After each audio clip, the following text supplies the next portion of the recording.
Jana, this is something that was of great concern to Turkish authorities. Certainly the country, as we've been saying, has been on high alert as a result of those suicide blasts that occurred in the south of the country and also in Ankara in the latter part of 2015.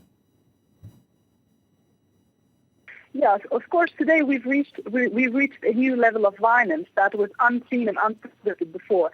For the first time today, it is Istanbul that is hit, that is targeted, and it is more specifically the historic and the touristic center of Istanbul that is targeted in a clear objective to destabilize Turkey and to destabilize the economy of Turkey. Today, obviously, this explosion is linked to a very specific context.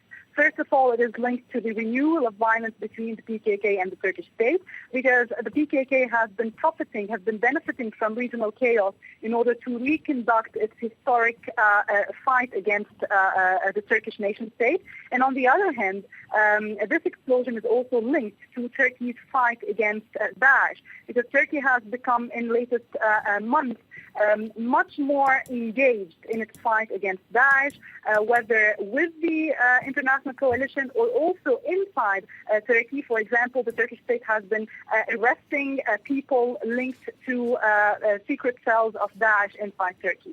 Do you think so today, for the first time, we're witnessing... Do you think, Jana, that we're going to see, if anything, a strengthening of Ankara's commitment in that campaign against the Islamic State group? That's sure. I think we would witness three things. First of all, an escalation of violence between the Turkish state and the PKK. Second, we would surely witness a more serious engagement of Turkey against Daesh. And in an extremist case, if you want, we might witness the new coming back of the army at the forefront of Turkish political scene.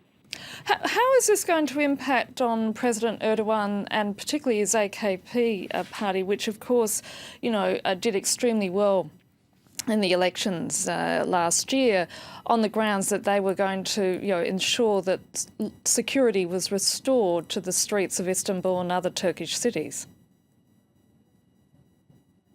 Well, today Erdogan is in a very hard and tough situation, but I think he would sort of capitalize on this violence we're witnessing today in Turkey to say to the international community and to his own constituency inside Turkey that his country is facing, let's say, a conspiracy. And so he would call his constituency and the Turkish nation to rally around the flag, and so to rally around him in order to give him the strength to guarantee, again, the return to security and stability inside the country. And what about the reaction or the impact it will have on the Turkish public as a whole? Because certainly there's a difference between the mood in Istanbul, which tends to be more secular and more leaning towards the West, versus the rest of the country, which seems to be more conservative. Sure. Today, the whole nation is terrorized.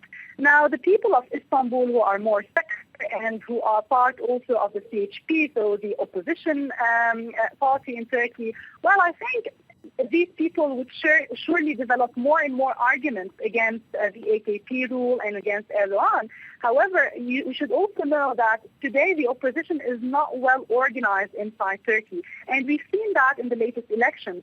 Many people were against Erdogan, but the opposition was not well organized. And so Erdogan and the AKP won the elections again.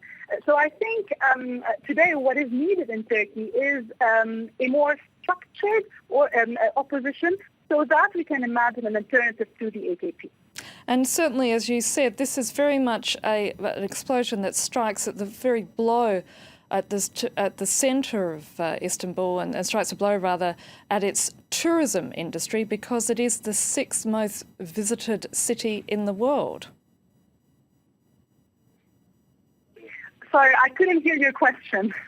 I was just saying that this blast very much strikes a blow, if you like, at the country's tourism industry and in particular Istanbul, which is the 6th most visited city in the world. That's for sure. And the information I got is that the people who were killed today are mostly Japanese and Asian tourists. So, of course, this is a clear message. After this explosion, we will have a clear message to the international community, to international tourists, saying, hey, don't go to Turkey. So, of course, the explosion wanted to destabilize the Turkish economy, which has been booming after the latest election. Jana Jabbour, we're going to have to leave it there. Do stay with us for those of you who've just joined us, because I'll be back with more details on that developing story coming out of Istanbul, where at least 10 people have died and 15 others have been injured after a blast ripped through the city's historic Sultan Ahmet district. I'll be back after a short break.